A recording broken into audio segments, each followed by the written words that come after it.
प्यारे बच्चों, आपकी हिंदी की बुक अरुणिमा में तीसरा चैप्टर है, तीसरा पाठ है बूंद बूंद से सागर भरे।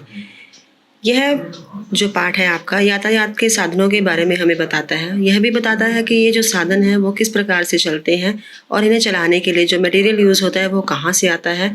अगर ये साधन बंद हो जाए चलने तो क्या होगा।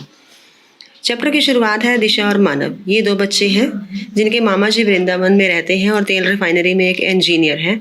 किसी काम की वजह से इनके मामा जी को मुंबई में आना पड़ता है। दीपावली पर जब मामा जी मुंबई घूमने का क्रम बनाते हैं तो इस तरह ही घूमते फिरते उनकी गाड़ी पेट्रोल पंप पर चली जाती है। जब वो पेट्रोल पंप पर जाते हैं तो वो देखते हैं कि यहाँ पर तो लाइन ही बहुत लंबी है और उन्हें बहुत टाइम तक इंतज़ार करना पड़ सकता है।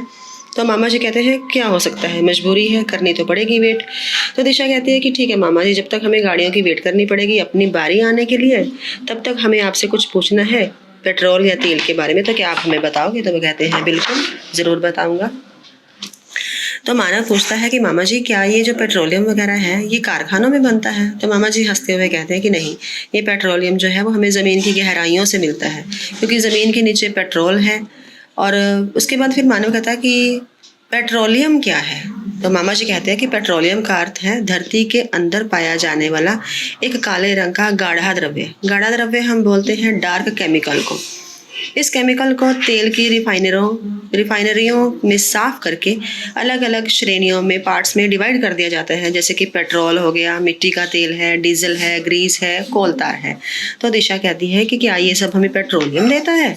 तो मामा जी कहते हैं हाँ, ये सब हमें पेट्रोलियम देता है। हम जो गैस खाना पकाने के काम में लाते हैं वह भी हमें पेट्रोलियम से ही मिलती है।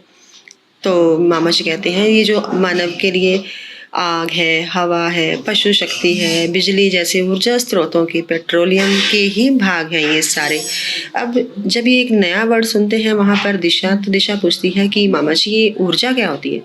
तो मामा जी कहते हैं कि साधारण अर्थों में ऊर्जा का जो अर्थ है वो होता है शक्ति या ताकत। जिस तरह से हम अपनी शक्ति को इकट्ठा करने के लिए हम खाना खाते हैं, उसी तरह से ही हर एक चीज़ को चलने के लिए, चलाने के लिए ऊर्जा की आवश्यकता पड़ती है। तो वो कहते हैं कि इसके बाद मानव कहता है तो मामा जी हमें ऊर्जा कहाँ से मिलती है। तो मामा जी कहते हैं कि हमें वो ऊर्जा भोजन से मिलती है। तो वो कहते हैं कि चलो इस बात को छोड़ो, तो हम किस बात पर बात कर रहे थे। तो वो कहते हैं कि हम पेट्रोलियम के मॉडर्न जो युग है उसमें महत्वपूर्ण ऊर्जा स्रोत क्या है। तो दिशा कहती है कि क्या पेट्रोलियम पूरे विश्व का प्रमुख ऊर्जा स्रोत है। तो मामा जी कहते हैं बिल्कुल। मानव कहता है अच्छा, तो फिर जगह जगह इसीलिए पोस्टर लगे रहते हैं कि बूंद बूंद से सागर भरे, तेल हमें आबाद करे, या तेल बचाओ पर्यावरण बचाओ, तेल की बूंद बूंद कीमती है, पेट्रोल बचाओ पर्यावरण बचाओ। इसका क्या मतलब है। तो मामा जी कहते हैं कि मानव ने तो बहुत ही अच्छा सा सवाल किया है। तो मानव कहता है कि मामा जी को बताता है कि मैंने इन सब चीज़ों को दीवार के ऊपर लगे हुए पोस्टर्स के द्वारा पढ़ा था। तो मामा जी कहते हैं कि वहाँ पर बिल्कुल ठीक लिखा हुआ था, क्योंकि आजकल के ज़माने में पेट्रोलियम का इतना ज़्यादा उपयोग हो रहा है कि आते हुए टाइम में, भविष्य में हमें लगता है कि इसका अगर हम इस तरह से ही यूज़ करते रहेंगे तो आगे तो इसकी बहुत ज़्यादा कमी हो जाएगी। तो मानव और दिशा इकट्ठे ही बोल पड़ते हैं कि अगर इससे पर्यावरण प्रदूषित होता है तो हम इस प्रदूषित पर्यावरण को किस तरह से शुद्ध कर सकते हैं।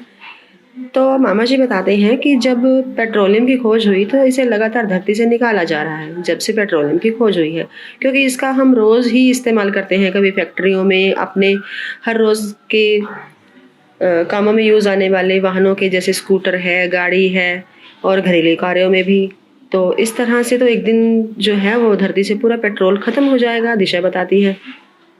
तो मामा जी कहते हैं बिल्कुल, जिस तरह हम अंधाधुंध इस चीज़ का प्रयोग कर रहे हैं तो ऐसा समय आने में अब ज़्यादा देर नहीं है कि ये चीज़ धरती से ख़त्म हो जाएगी।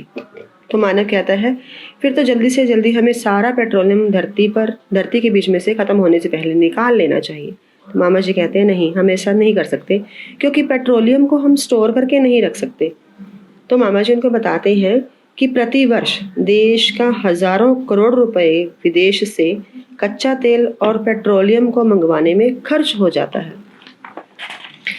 दिशा कहती है तो फिर हमारा देश कच्चे तेल का भंडार क्यों नहीं करता कि हमें उसको बाहर से ना मंगवाना पड़े। तो मामा जी कहते हैं कि हमारे देश में कच्चा तेल नहीं है, पर उसके भंडारों की कमी है, क्योंकि कुछ नए तेल भंडार खोजे तो गए हैं लेकिन अभी वो सफिशिएंट नहीं है। तो मानव कहता है फिर तो हमारे देश का काफ़ी धन लग जाता होगा। तो मामा जी कहते हैं हाँ, बहुत धन लग जाता है। तो दिशा कहती है फिर तो हमें पेट्रोलियम की हर एक एक बूंद को बचाना चाहिए, तभी सागर भरेगा।